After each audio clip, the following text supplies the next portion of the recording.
Welcome in, everybody. This is the Other Team Podcast, collabing today with Ramblin Gamblin Sports. We're here to give you Week 3 fantasy football preview. We got some starts, we got some sits, we got some waiver wire pickups for you, we got some flex plays. Get all right into it. Zack, Andy, Jacob, Andy, Terence, Scott. As I said, the other team.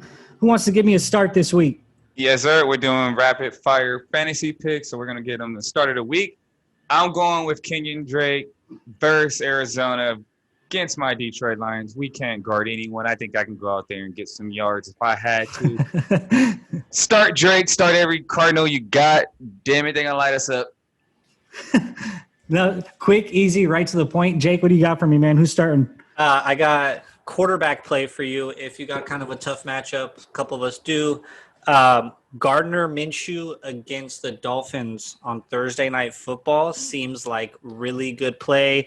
20 points in week 1. You know, we had the 19 for 20, and everybody said, I don't know, he only threw for 175 yards. We'll see what happens. And then this past week, throws for 3 touchdowns. He did have 2 picks. They were like batted balls. They really weren't bad picks. 339 yards in the air, so kind of showed that they will air it out, and maybe Jay Gruden wants to open that offense a little more.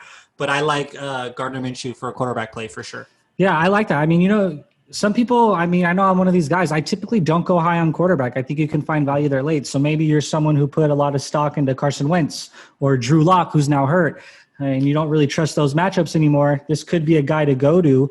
I do like the Gardner Minshew pick. Me, myself, I'm with Terence. I'm on the running back train. I think a lot happened this past week with running backs.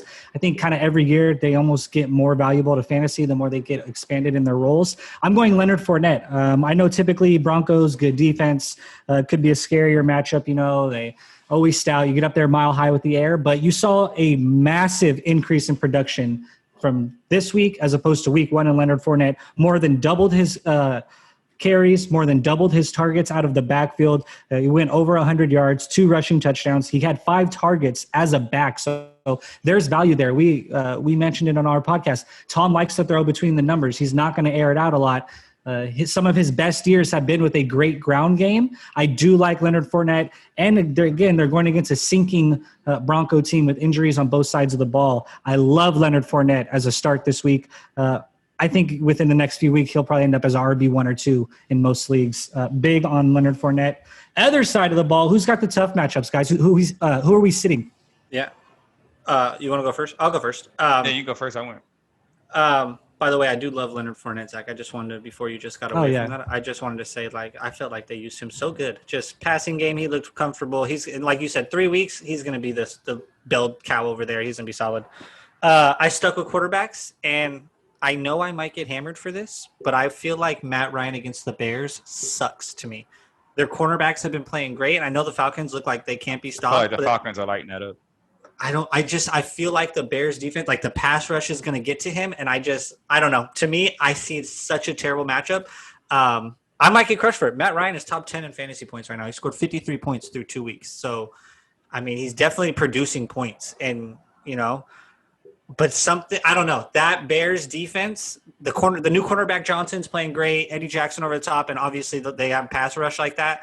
If they can get to Matt Ryan, not really very mobile, I can't see him just airing it out to his receivers like that. So I went with Matt Ryan. Spicy, interesting pick, but I like it. I'm going to stay in that game as well. I do think they'll air it out, and I think don't downplay the amount of points scored in this game. This could be a sneaky over in the betting world.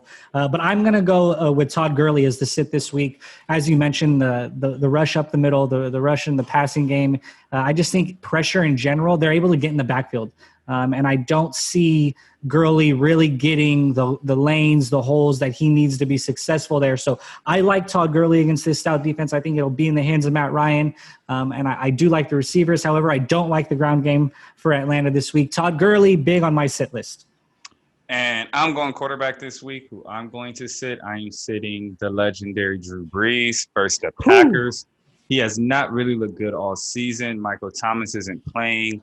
And it's just not – he threw 2 picks last night? No, he threw 1 pick last night. They don't have any receivers. It's not the best matchup for them. Green Bay looks amazing right now. They're blowing everybody out. So that's my sit of the week in Drew Brees. I don't expect that game to really even be a shootout. I think they might blow them out. I think the Packers might blow them out. So that's my sit of the week. So what are we doing with our flex plays? Who are we going to throw on our flex play? I do like that sit, man. No Mike Thomas. It's been looking a little sketch, and we all saw the Raider game last night. Very, very decent. It could be a the Raiders' defense isn't even that great. It's not great. Defense, they don't even force turnovers either. Exactly. So, but who are we going with our flex plays? Go ahead, Zach. I like, and this is someone I've been big on since before the year started. I know I had personal conversations with Jacob where I said this guy will end up being the wide receiver 1 over there. He's going to have a better year than DJ Moore. I like Robbie Anderson. I think he's got to be in your lineup every week. And if you got him on your bench, throw him in the flex this week. I mean, the targets are there. 8 targets, 6 catches week 1. He had 10 targets this past week. I know it's a little bit of a tough matchup. They have some good DBs over there with the Chargers, but I love Robbie Anderson. I think no matter what, much like Christian McCaffrey, just the volume will be there. He'll find a way to rack in points. I like that. I went with Devante Parker for Dolphins against the Jags. Week 1, he had a tough week 1. He's got Gilmore draped all over him against the Patriots. Didn't really do much. But, I mean, Buffalo's still known for their defense. They just signed Tre'Davious White, so he was out there probably on him at least a couple times.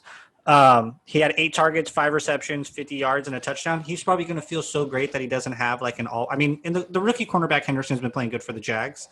But he's going to feel great to me that he doesn't have an all-pro freaking cornerback chasing him around all day. I'm expecting, at least 100 yards from him. I feel like 100 yards and a touchdown could easily be in his play. I like Devante Parker a ton. I'm calling Omaha on mine. I was going to say Hollywood Brown versus the Chiefs is my flex play of the week, but I do feel Hollywood Brown isn't a flex for a lot of players, depending on your roster, how you draft it. He most likely is your wideout too. So I'm not going to say Hollywood Brown anymore. I'm going to change my pick to James Robinson of the Jacksonville Jaguars, the running back. Okay. I do believe they're going to dominate that game, so he's going to end up getting a lot of carries. Miami's not a good team at all, really.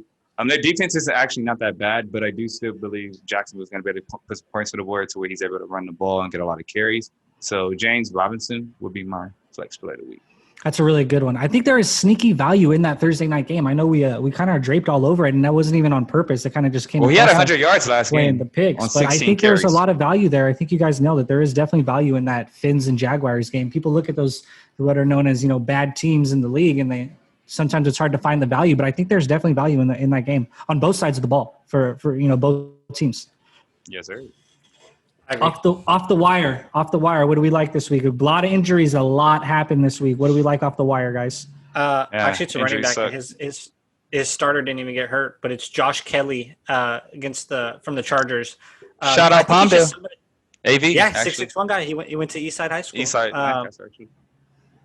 He's still available in like 75% of leagues or 73% of leagues, I want to say it was. Had like 14 carries, I want to say it was last week. They're definitely using him. They don't want to lean on Eckler. He's just not that kind of back you can lean on like that. I think if he's out there, he should have been picked up after week 1. I think week 2 he proved it. If he's out there, you have to grab Josh Kelley right now. Yeah, same city, different jersey for me. I'm going Darrell Henderson Jr. We saw Cam Akers get injured this week for the Rams, and that offense is predicated on the run like it was 2 years ago when it was rolling. It's rolling right now. They look like possibly one of the top 2 to 3 teams in the NFC. Henderson went for 80 yards and a touchdown. Definitely got the majority of the looks after Akers went down. I think there's extreme value there, and he's available in just about 65% of leagues, so more than likely he's available in your league. Go snatch him this week on the wire. I'm going wide receiver and Russell Gage for the Atlanta Falcons. They're just lighting up the scoreboard. Matt Ryan is still a really good quarterback. Julio Jones is still getting his targets. Calvin Ridley's emerging. So it's going to be you can't double any of these guys because it's so many options out there. So these guys pick up Russell Gage. They also have Hayden Hurst. So it's going to be options. They're obviously airing it out. They're not running the ball that much. They're using Todd Gurley smart. So Russell Gage would definitely be my pick. I want to say his snap count was high. He had 9 targets last week, 6 for 9 and a touchdown. So what's crazy? They use him. He had 12 targets the week before that. 9 for 12 the week before that. And they use him in that crazy trick play. He should have had a touchdown pass to Julio Jones to keep it a buck. And Julio, which you never see, dropped like a wide open in his hands touchdown pass from Russell Gage. I didn't even see that, but see, there you go. Trick yeah, plays. He's all over the formations. I love all 3 of our waiver wire ads. Honestly, I think those are 3 of the best guys you can key in on this week. But that's going to do it for our fantasy football preview here from the other team in collaboration with Ramblin Gamblin Sports. Man, fantasy football week 3 sit starts, flex, and waiver wires. Thank you guys. Like, subscribe, do all that. We out.